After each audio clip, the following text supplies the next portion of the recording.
그 내용은 저번에 여러 차례 설명을 했습니다. 근데 그 중에서 이 빌라델비아 교회는 어떠한 시대를 얘기한다고요? 이거는 메시아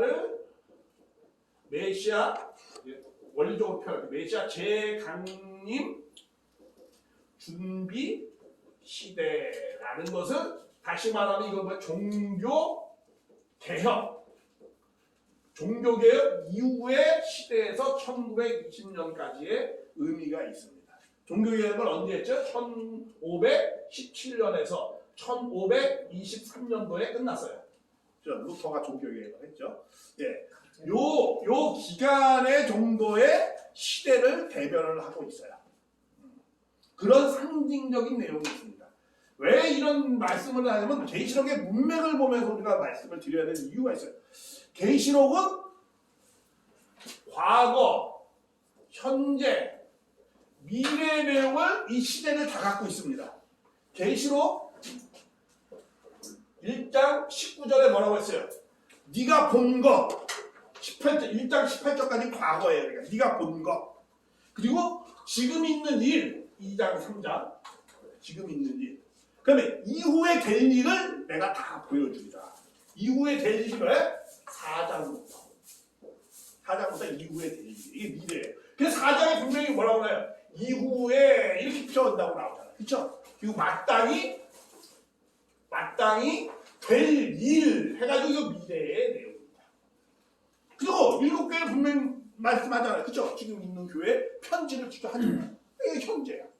그러니까 이거는 쉽게 얘기하면 이거는 2000년 전 이야기고 이 지금 있는 이후에 될 일 요거는 뭐야? 요건 재림 시대야. 우리가 제가 그랬죠. 말세 얘기 많이 해요. 말세. 세상이 말세다. 말세로. 그 기도 조직 신앙에서도 말세로를 많이 하죠. 근데 말세는 두 가지 내용이 있어요. 두 가지 포함. 하나는 종말이 있어요. 이 종말은 언제냐면 이건 예수님 때 십자가 이후부터가 종말이에요. 그죠? 악이 멸하고 선이 출발하는 거죠. 예수님이 가면은 새로운 것이 출발되잖아요. 그렇죠? 그러니까 종말은 끝이 아니에요. 끝이 아니고 새로운 시작을 종말이라고 하는 거예요. 그러니까 예수님의 십자가 부활 후에 새로운 시작이죠. 예수님의 보혜사 성령이 가면 새로운 시작이야. 더러워진 인간, 죽은 인간이 다시 부활하고 살아나는 거잖아. 그러니까 내 과거의 것을 모두 죽고, 그렇죠? 십자가로 가 내 안에 예수 그리스도가 사는 거죠. 그러니까 그것이 뭐예요? 그게 종말이야. 그러니까 종말은 예수님 십자가 이후부터 종말이 시작된 거야. 계속. 근데 또 하나가 있어요. 또 하나는 뭐예요? 끝날에 이르니 끝날. 그렇죠? 끝날. 요거는 뭐예요? 요게 바로 뭐예요? 재림의 때를 얘기하는 거예요. 요렇게 구분을 할 줄 알아야 돼. 구분적으로 이해해야 돼. 끝날. 마지막 말일 때 끝날. 종말은 그때 예수님 때부터 종말이에요. 이거 잘 이해를 하셔야 됩니다. 그러니까 이런 기초적인 이해를 잘 갖고 계시록을 이해를 해야 되는 거예요. 그리고 이렇게 시대를 정확히 알고 계시록의 그 전체 흐름의 시대를 정확히 알고. 그건 뭐냐? 계시록이 스스로를 말씀해 두고 있어요. 다. 그러니까 이런 내용들을 잘 이해하면서 자 그러면은 제가 저번에 여러 번 말씀드렸어요. 예수님이 다시 오마 그렇게 얘기했잖아요. 그렇죠? 다시 오마. 그러면서 또 심지어 이런 말까지 했어. 여기서 나를 볼 자가 있으니 다시 오는 거로. 근데 사도까지 다 죽잖아. 다 죽으니까 심각해졌어. 누가 볼까? 근데 사도 요한은 이제 마지막 이제 남았잖아요. 유일하게 자연사에서 죽은 사람이죠. 다른 사람은. 이 사도 요한은 살아있어도 예수님이 그랬어요. 나를 볼 것이라고, 나를 볼 날이 있을 거라고, 이제 오래 산다고 얘기도 했고, 그렇게 했는데, 그래서 사도 요한은 진짜 봤어. 그쵸? 뭘로 보더라니까 다시 봤어. 예, 반모 섬에서 예수님의 환상과 쭉 얘기하면서 봤어. 그러니까 사도 요한은 그 감격은 이루 말할 수 없었을 거야. 그쵸? 정말 다 죽었는데, 자기가 이제 드디어 보니까 얼마나 감화가 되겠어요. 그쵸? 그래서 정말 계시록은 특별히 감동의 글이에요. 정말 사도 요한이 정말 감동해서. 자, 그런데 자, 근데 이제 우리가 재림이다라고 얘기하면 재림이다 그러면은 예수님 말 우리 저 누구지 그분 말씀이 이게 이제 그 무천년사주의 신학적으로 표현하면 그 말이 꼭 맞다는 게 아니고 신학적으로 무천년사주의자들은 대부분 예수님의 재림은 어디에 온다? 내 마음에 오면 재림이다. 이걸 그냥 열심히 강조하시는 분이에요. 오늘 안 오셨네? 누구지? 누구죠? 그 목사님 있잖아. 천수라 목사님. 예수님이 내 안에 들어올 재림했다고 항상 강조하잖아. 그게 이제 무천년사주의자들의 주장이에요. 근데 그건 그 재림을 그렇게 얘기하면 뭐 틀린 말이에요. 사실. 뭐 틀리라도 뭐 지가 믿겠다는 거 믿는 거지 그럼. 근데 내가 이렇게 내 마음에 오면 재림을 했다. 이렇게 이제 믿는 이제 그것을 재림이라고 하지는 않습니다. 그거는 재림이라고 하는. 성경에서 계시록에서 재림이라는 건 실제적으로 주님이 오시는 걸 얘기하는 거예요. 뭘 갖고? 육신 쓰고 오시는 걸 얘기하는 거예요. 그래서 요한 사도도 그러잖아요. 육체로 오심을 부인하는 자는 다 뭐다? 적그리스도다. 이렇게 나오는 거예요. 육신을 쓰고 오는 거예요. 자, 근데 예수님은 빨리 오고 싶어, 늦게 오고 싶어? 빨리 오고 싶죠. 빨리 오고 싶죠. 근데 왜 예수님 거기서 하나만 좀 한다고 하면은 문 선생님이 오신 것도 육체로 오셨다 이거죠. 네. 그러나 그거는 이제 그러니까 육체로 오는데 그러니까 재림은 뭐냐면 사명적 재림을 이거는 뭐 좀 믿어도 되고 안 믿어도 돼요. 우리는 어떻게 해야 하면 사명적 재림으로 믿어요. 유찬동 목사님은 절대 동의할 수 없겠지만 우리는 그래요. 그냥 우리는 사명적으로 우리는 사명적으로 믿어요. 왜냐면 엘리야의 사명을 누가 갖고 왔다? 세례 요한이 갖고 왔다. 이렇게 사명적으로 엘리야 영은 있었습니다. 그때 분명히 마태복음 17장 2절에 나오잖아요. 엘리야 영은 있었어요. 근데 그 엘리야를 엘리야라고 그러지 않았어요. 예수님은 세례 요한을 엘리야라고 했어요. 그러니까 엘리야의 사명을 갖고 오는 거예요. 세례 요한이 태어날 때도 뭐라고 했어요? 엘리야의 심령과 능력으로 왔다. 심령과 능력으로 한 그 세례 요한을 엘리야다 이렇게 하고 예수님이 얘기했잖아요. 그러니까 심령과 능력을 가져왔다는 게 뭐예요? 사명적 재림을 우리는 재림이라고 믿는 육신을 갖고 사명적으로 재림을 갖고 오신 걸 재림이라고 믿습니다. 우리 애가 그렇게 믿어요. 네. 자, 그러니까 근데 그러면 사명적 이것을 갖고 빨리 인수해서 빨리 육신을 갖고 빨리 예수님의 그 사명을 이루어 주기를 바라는 자를 빨리 보내고 싶죠 하나님은. 근데 왜 아직도 안 왔어? 다 빨리 보내고 싶잖아요. 맞아요. 그 말도 틀린 말은 아니죠. 맞죠. 왜냐면 예수님을 보내면은 보낼 수 있는 뭐가 있어야 돼요? 준비가 되어 있어요. 그렇죠. 준비가 되어 있어야 돼요. 그냥 보내가지고 쓱 죽이면 어떻게 해? 예수님을 죽지 않게 이렇게 잘 보호해줄 수 있는 환경권, 기대가 있어야 될 거 아니에요. 그 기대와 환경권을 만드는데 우리 몇 년 걸렸어요? 우리는 그렇게 해요. 우리는 2000년이 계속 걸렸다. 기독교 2000년사가 지금 끝났잖아요. 그래서 아브라함도 믿음을 세우고 난 다음에 예수님 오는데 몇 년 걸렸죠? 2000년 걸렸잖아요. 그죠? 아브라함으로부터 시작해서 예수가 2000년 걸렸잖아요. 그러니까 예수님이 다시 오는데도 결과적으로 몇 년 걸렸어요? 이제 2000년이 걸린 거야. 예수의 사명을 드디어 할 수 있는 분을 보내는 딱 보니까 어떻게 기독교가 어떻게 해요? 세계적 기반을 딱 만든 거야. 이야, 자식도 잘했네. 땅끝까지 잘 전했네. 자식도 기특하네. 그럼 내가 그래 너희 소원대로 내가 보내줄게 하고 이제 보내준 거라고 우리는 믿고 있는 거예요. 보내줬는데 네가 예수냐? 네가 문선명이지 네가 예수냐? 딱 이렇게 나오는 거지 이제. 너 아니다. 이제 이런 거지. 그리고 뭐 참부모? 무슨 참부모냐? 아니, 야 네가 좀 똑바로 못해서 뭘 참부모냐? 이제 또 이렇게 나오냐? 그게 또 뭐야? 뭐 다 나가서 죽었는데 무슨 죽어? 예수가 야 또 와서 또 죽냐? 죽은 게 무슨 재림이냐? 안 죽어야지. 또 뭐 이렇게도 뭐 여러 가지 이제 그 재림과 자기가 생각하는 그 재림 메시아가 있겠죠. 그렇죠? 각자 그것도 나름대로 성경을 근거로 해서 그렇죠? 다 그렇게 믿는 재림 메시아 관이 있을 거 아니에요. 그렇죠? 그게 틀리니까 치고받고 싸우는 거 아니에요. 이단이니 뭐니 뭐하고. 그렇죠? 예, 그러니까 그런 것도 나중에 논할 문제고 어쨌든 분명한 거는 주님이 빨리 보내고 싶어 하나님의 심정. 그러나 하나님의 사정이 있어. 그렇죠? 왜? 인간들이 좀 잘 예수님을 맞을 수 있는 준비와 기대를 해야지 보내는 거야. 그냥 막 보내자. 막 보낼 수 없잖아. 그래서 이제 준비가 되는 그 준비의 과정을 어떻게 했다? 교회를 놓고 설명한 거예요. 그러한 숨은 뜻이 있는 거야. 그래서 이 하나하나의 교회를 보면 너무 그 시대하고 똑같이 맞아요. 여기서 여태까지 이제 그걸 쭉 했고 이 빌라델비아에는 실제로 그때 교회가 있었는데 이 빌라델비아의 칭찬만 받았어. 그건 뭐냐? 개신교, 종교개혁을 했잖아요. 그렇죠? 종교개혁을 이후에부터 계속 칭찬받을 짓만 했어. 정말. 정말 기특한 일만 했어.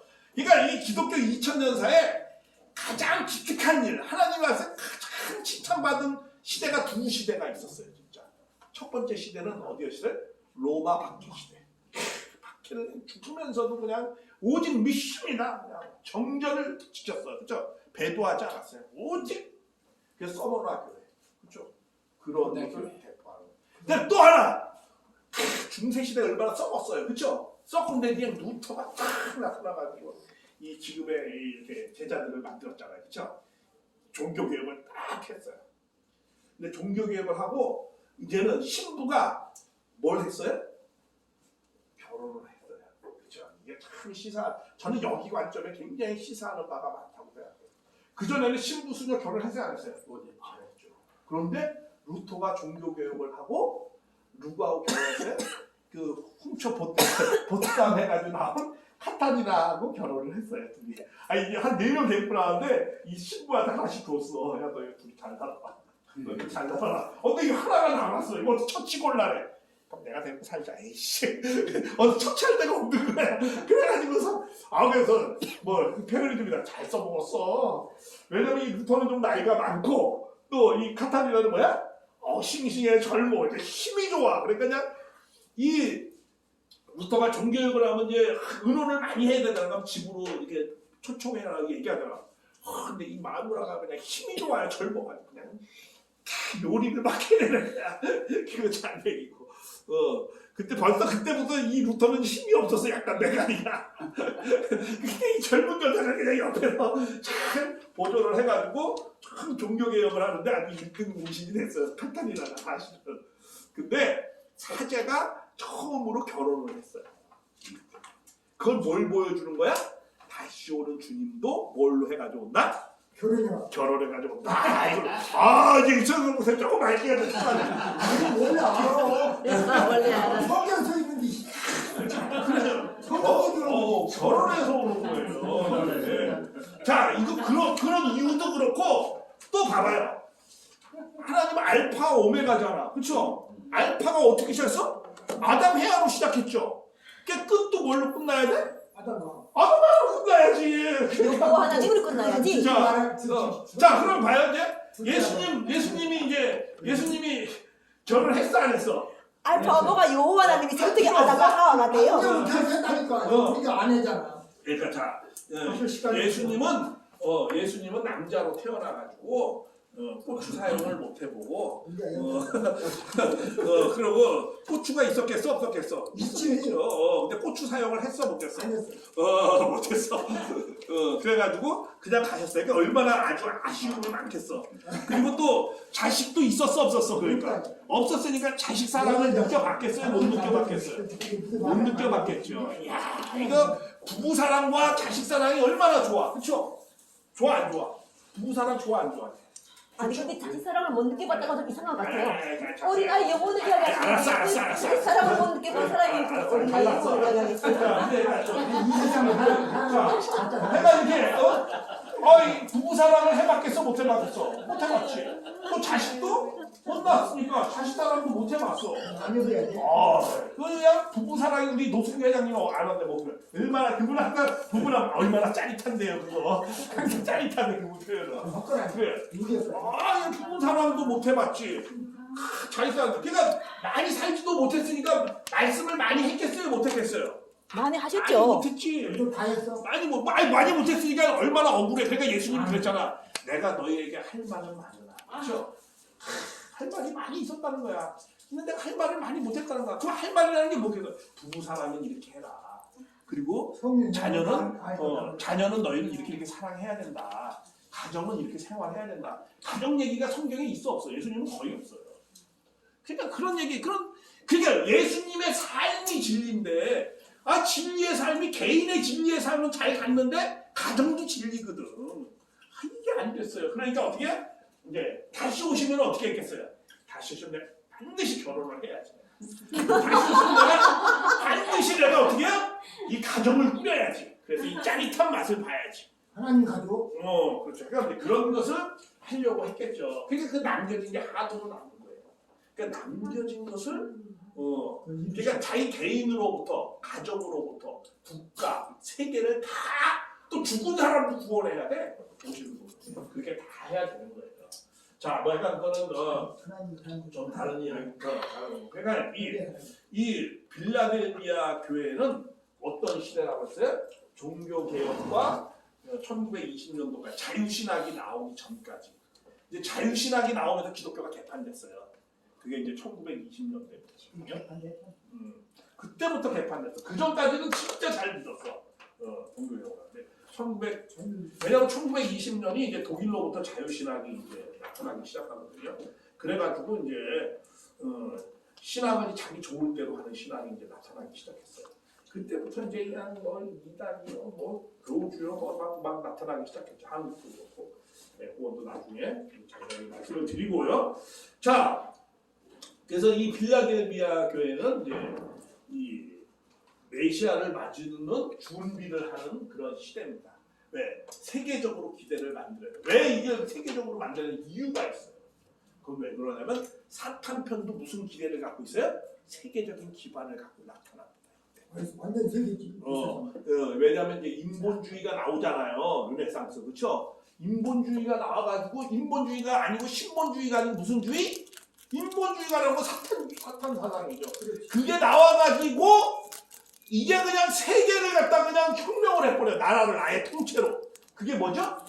1917년에 공산주의 혁명을 해야 나라를 통째로 가져버려가지고 그 나라를 어떻게 또 세계를 막 통치하는 이런 공산국가가 나와요. 하나님 앞에 가장 원수가 누구예요? 공산국가예요. 왜? 애비가 없대는데 아예 그냥 뭐 부정을 해버려. 이거는 그냥. 아니 뭐 애비가 우리 아버지는 이럴 거야, 저럴 거야. 뭐 종교는 뭐 여러 가지 아니야 우리 아버지는 이래, 아니야 우리 아버지는 이래. 말 안 들으면 그냥 칼로 배 죽여버려. 이게 우리 아버지야. 아니야 우리 아버지는 끝까지 내 목숨을 바치면서까지 사랑해. 이게 우리 아버지야. 이게 아버지 얘기를 막 서로 다르게 해. 그 좋다 이거야. 어쨌든 아버지는 인정해. 근데 이 공산주의는 아버지 자체를 어떻게 했다? 없다는 아주 제일 후대자식 아니야. 제일 후대자식. 그러니 이게 하나님의 제일 원수죠. 아버지를 김일성으로 했지. 그러니까 이제 그때부터 러시아가 소련이 그죠? 이 공산 제국을 만들어요. 세계의 3분의 1을 점령을. 그럼 이 세계 3분의 1을 이 점령하는 이 국가들하고 싸우려면은 청계산에서 몇 명을 이렇게 데리고 싸울 수 있어요? 없잖아. 세계적인 기대를 만들어야 될 거 아니야. 그렇죠? 그러니까 하늘편에서도 어떻게? 기독교가 그 세계적 기대인데 기독교는 그냥 판판이 깨지는 거야. 공산주의 사상론자 하면은. 그러니까 이게 안 되겠다. 이래가지고 이제 세계적인 공산주의 방역 운동을 해요. 그렇죠? 무슨 선생님이. 그래가지고 세계적인 기대하고 싸우는 거예요. 그래서 세계적인 기반을 만들어서 마지막 헝가리 싸움이 이제 16장부터 나와요. 나중에 그 전에는 공산주의가 우세하게 나옵니다. 그런 내용이 있어요. 그건 나중에 자세히 하면서 하고. 근데 요 기간은 뭐냐? 요 기간은 그러니까 하늘편에서도 이 거듭나서 세계적 기대를 만드는 거예요. 이때부터 종교교육을 해가지고 인본주의도 세계적인 기대를 서서히 만들고 나오고 이제 이렇게 합니다. 네. 그렇게 해서 이제 빌라델비아가 그건 이제 세계적인 그런 기대를 만듭니다. 만들면서 그래서 처음에는 종교개혁이 미약했죠. 루터가. 그러니까 뭐라고 나와요? 8절에 이런 말. 그 계시록 3장 8절에 볼지어다 내가 내 앞에 있는 열린 문을 능히 닫을 사람, 막을 사람이 없다는 거야. 도저히. 아멘. 그러면서 네 행위를 네가 작은 능력을 가졌어도 내 말을 지금 내 이름을 배반하지. 잘 배반 안 했다고 그러잖아요. 아멘. 저 배도 안 했어요 여기. 네가 작은 능력을 갖고도 큰 일을 해냈다는 거야. 아멘. 처음에는 그러니까 네가 아무리 작아도 너를 막을 자가 없다는 거야. 그러니까 루터를 막을 수가 있었어 없었어요? 없었어요. 그래서 종교개혁을 한 거야. 도저히 할 수 없는 상황인데 누가 함께해서 하나님이 함께해서 그것을 안 얘기하잖아요. 이제 그런 내용 이게 그래서 이 1917년부터 종교개혁을 해요. 그러니까 너무 이 말씀하고 너무 맞잖아. 그렇죠? 그 상황이. 그래서 나하고도 맞아요. 네? 나하고도 맞아요. 그래요? 그 말씀. 맞아요. 개인적인 삶도 네. 그렇게 하면 다 맞는 다 포함을 하고 있기도 합니다. 물론. 네. 그러나 이제 시대를 놓고 볼 때 그런 시대다 하고 얘기합니다. 개인을 놓고 봐도 여기 빌라델비아 같은 사람이 그래 있고, 묘보가 그리고 또 빌라델비아 같은 사람이 있고, 나는 무슨 교회 같은 사람이야? 사대인가? 그러면 나는 사대교회 같은 사람인가? 뭐 여러 사람이 있었죠. 그렇죠? 네. 자, 그래서 그런데 이제 그러면서 9절까지만 하겠습니다. 이 10절은 이 요한 이 10절은요. 이 요한계시록 전체 중에서 제일 어렵고 중요한 구절이 저는 3장 10절이라고 생각해요. 그건 나중에 자세하게 말씀드리겠습니다. 그건 하나님과 진짜 꼬박 그 한 절 갖고 강의해야 돼요. 자, 그런데 9절에는 뭐라고 했어요? 보라, 네가 사탄의 회, 곧 자칭 유대인이라고 하나 그렇지 않고 거짓말하는 자를 위해 몇을 내게 주었으면 저희가 네 발 아래 절하게 하고 내가 너를 어떻게 해요? 사랑하는 줄 알아. 그러니까 그때 당시에 이제 또 유대인들이 예수님을 믿는 기독교인들을 많이 팔았거든요. 그렇지만은 결국 네 발 아래 다 꿇게 할 거야. 그렇죠? 여기 루터 발 아래 다 꿇었지 뭐. 네, 그렇게도 해석할 수 있고. 자, 그런데 이제 요거는 이제 요 부분만 잠깐 말씀하고 이제 마치겠습니다. 10절이 제일 중요하다고 했어요. 제일 어려운 구절이야. 제일 중요하고 제일 어려운 구절이고 이 10절을 잘 이해하면 요한계시록 전체를 잘 이해할 수 있습니다. 네, 요한계시록 3장 10절 내가 나의 인내의 말씀을 지켰은즉 정말 너희가 인내했다는 거야. 내 말씀을 여기 말씀 분명히 지켰다고 했어. 진짜 배반하는데 하나 위에서도 배반치 않았고 너는 내 말씀을 지켰다고. 칭찬만 해요. 이 교회는 빌라델비아 교회는 배도하는 거 하나도 없습니다. 그러면서 내 말씀이죠. 내가 또 너를 지켜 또 내가 너를 지켜서 뭐야? 시험의 때를 면하게 하라. 시험의 때가 있대. 아멘. 이 시험의 때는 심판의 때입니다. 심판의 때를 그러나 너는 심판의 대상이 되지 않게 된다는 거예요. 그러면서 장차 온 세상에 이거는 이제 앞으로 온 세상이 어떻게 됐다는 거예요? 온 세상에 임해 땅에 거하는 자를 어떻게 한다? 시험할 때 심판할 때가 온다. 온 세상을 심판할 때가 온다. 그럼 그때가 언제일까? 이 때를 잘 알아야 돼. 이 때를 모르면 그렇잖아. 우리가 지금 가을인데 왔는데 여름이라고 그래가지고 그냥 여름 옷 입고 다니면 매일 감기 걸리잖아. 그렇죠? 잘못 죽습니다. 그러니까 신앙에도 뭐가 있어요? 때가 있습니다. 때에 맞는 신앙을 해야 해요. 아멘. 그렇죠? 구약의 시대는 구약의 때는 잘 율법을 잘 지키는 거고 신약의 시대 때는 복음을 잘 지켜서 이렇게 하는 거고 또 지금은 우리는 이제 성약의 시대라고 해요. 성약의 시대 넘어가서 우리 이제 천일국 시대라고 해요. 모든 것이 완전 그런 때, 성약의 시대, 선일국 때는 어떻게 신앙을 하는 것인가? 이런 것도 잘 배워야 되겠죠. 그거 못 배우면은 이제 아주 시각해지는 거야. 신앙의 모습이 이상하게 되는 거야. 뒤처진 신앙을 하게 되고 그러는 거죠. 근데 여기서 보니까 어쨌든 뭐야? 온 세상이 시험의 때가 온다는 거야. 자, 근데 있잖아. 이게 예수님이 이거는 이제 환상 가운데에서 말씀하신 거잖아요. 근데 예수님이 살아있을 때 또 말씀하셨어요. 그렇죠? 세상의 때가 이제 심판할 때가 온다는 거죠. 그래서 빨리 왕래하고 이 편에서 저 편으로 번개가 뭐 어쩌고 말씀하시면서 마태복음 24장에 그러면서 그러니까 제자가 물어봤어요. 그럼 그때가 언제입니까? 라고 딱 물어봤어요. 그랬더니 뭐라고 했어요? 너 다니엘서를 보래.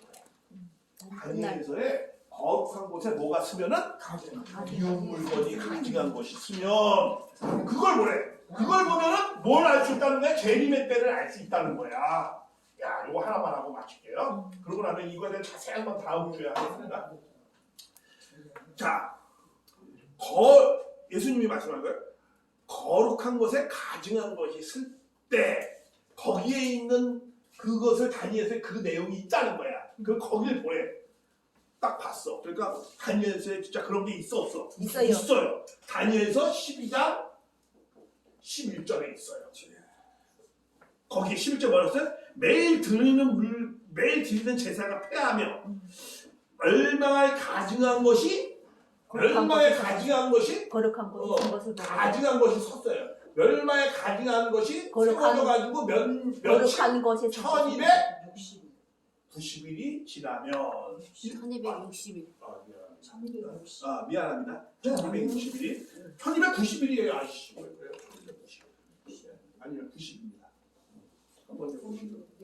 예. 다니엘서 12장 11절 매일 드리는 어머니에게 읽어볼게요. 매일 드리는 제사를 폐하며 멸망한 가정을 세워질 때로부터 1290일이 지날 것이요. 이런 말을 1200. 그러니까 멸망에 가증한 것이 1290일이 지나면은 온 세상에 시험의 때가 온다는 거예요. 자, 그러면 계시록은 1260일이고 다니엘은 1290일. 그쵸. 1260일은 다른 의미입니다. 계시록. 1260일은 요거는 뭐냐면 이제 그 곤란한 고난을 받는 기간을 말하는 거예요. 1260일은 고난 받는 게. 요거 이제 한때 두때 반때. 3년 그리고 3년 반. 그렇죠? 1260일. 그다음에 42달. 이거 다 똑같은 겁니다. 예, 똑같은. 그거는 뭐야? 고난 받을 때를 얘기하는 거예요. 주님이 오실 때 고난 받는 기간을 얘기하는 거고, 이것은 1290일은 자 가증한 것이 세워져 가지고 매일 드리는 것이 폐예요. 자, 그러면 거룩한 것이 어디죠? 예루살렘이죠. 자, 예루살렘 말 자체의 의미가 거룩하다는 의미가 포함되어 있습니다. 거룩한 곳에 뭐가 가증한 것이 세워져요. 그럼 예루살렘에서 가증한 것이 세워진 게 뭐죠? 회교 성전이 그렇죠. 우리 김영건 똑똑하죠. 회교 성전이 세워졌잖아요. 몇 년도에 세워졌어요? 630년도에 세워졌어요. 이거 역사의 팩트예요. 630년도에 세워졌어. 그러면 630년도가 와서 뭐야? 1291일이 지나면 그러면 1291은 원리적으로 1291은 민수기의 몇 장이더라? 민수기 14장 34절에 이런 내용이 있죠. 정탐을 했는데 40일 동안 정탐을 했어. 그렇죠? 그런데 그걸 불신으로 보고했어요. 그러니까 뭐라고 해? 1일을 몇 년으로? 1년으로 계산해서 너희들은 몇 년 동안? 40년 동안 광야에서 너희들은 지낼 것이다. 그래서 1일을 몇 년으로? 1291일을 뭘로 계산할 수 있다는 거야? 1년으로 계산할 수 있다는 거야. 그러면 630년 플러스 1290일이 지나면 1290년이 지나면 시험의 때, 재림의 때가 온다는 거예요. 그래서 이렇게 더하면 이게 뭐야? 1920년이죠. 1920년에 재림의 때가 시작됐다는 거야. 그런데 1920년에 누가 태어났어요?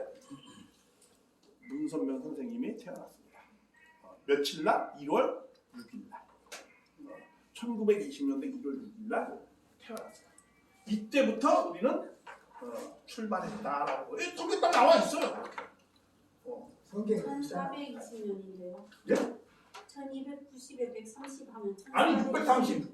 아니, 세교 성전이 630년도에 태어났어요. 성경에 왜냐면 예루살렘 성이 이게 뭐냐면 이런 거였죠.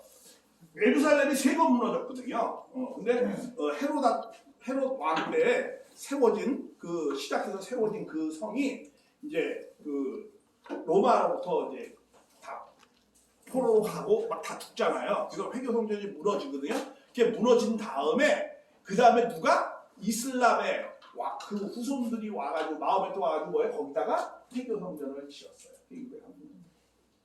그래서 지금도 그 황금동 즉 그것이 남아져 있잖아요. 그게 남아져 있는. 그러니까 거룩한 것에 그것이 가증한 것이 세워진 거예요. 하나님의 입장에서 보면 그건 가증한 것이거든요. 네, 그게 세워져 예수님입니다.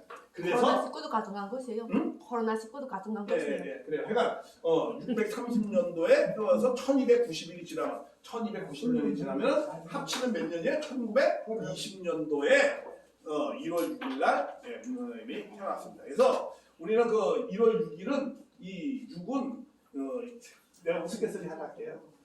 아담 생일도 며칠이죠? 1월 6일이잖아. 6째 날 태어났잖아. 6째 날만 왜 1월 6일 있잖아. 그럼 예수님도 며칠 날? 1월 6일이라는 것은 영지주의자한테 받은 계시예요. 나와 있어요 문서에. 예수님이 1월 6일이에요. 그러니까 문 선생님도 며칠?